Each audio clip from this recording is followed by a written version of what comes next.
Hello, HFS Finance family. We are taking a journey today, a journey to beautiful Greece. But we won't be talking about the delicious Greek cuisine or its historical wonders. Nah, we will be delving into an aspect of Greece that often flies under the radar way, its economy.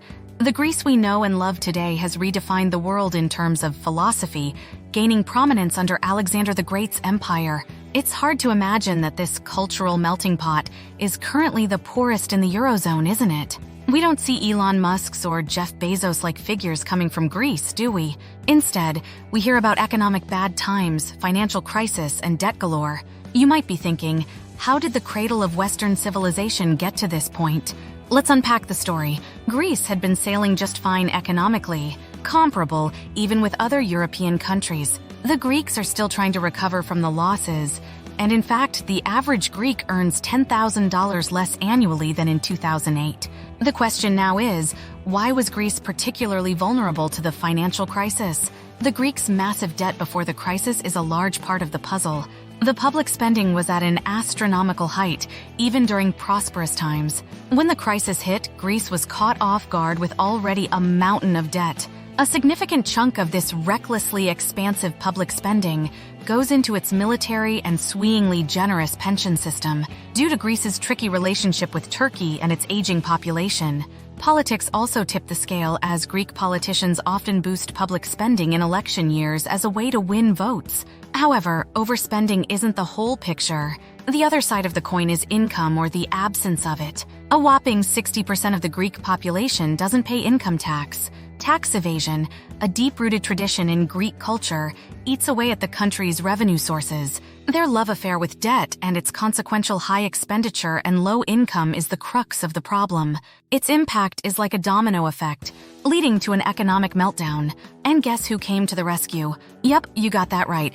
The International Monetary Fund and the European Central Bank, who bailed Greece out of the disaster.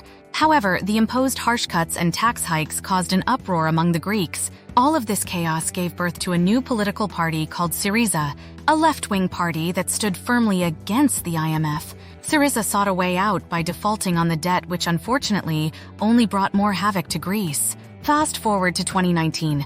Enter the hero in our Greek tragedy, Kyriakos Mitsotakis. Lower taxes and a simplified regulatory environment seem to be his game plan, but let's dive even deeper. The economic overhaul proposed by Mitsotakis is not just about reducing taxes or easing regulations. It's about fundamentally changing Greece's economic landscape.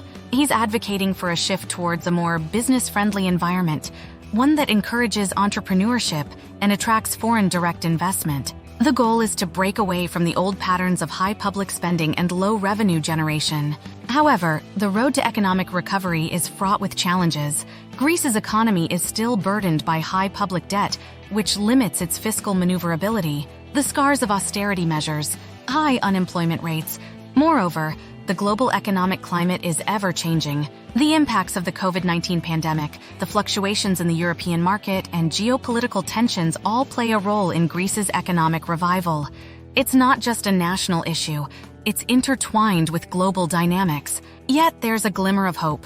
Greece's tourism industry, a vital part of its economy, has shown signs of rebound. The government's focus on digital transformation and renewable energy sources also presents opportunities for sustainable growth. In conclusion, Greece's journey from an ancient civilization to a modern-day economic challenge is a testament to the complexities of national economies. The path to recovery is not just about financial bailouts or policy changes. It's about a cultural shift towards a more sustainable and resilient economic model. Thank you for joining us on this insightful journey through Greece's economic landscape. Don't forget to like, share, and subscribe to HFS Finance for more deep dives into global economies. We'd love to hear your thoughts. Do you think Greece can successfully overcome its economic challenges? What lessons can other countries learn from Greece's experience? Stay tuned.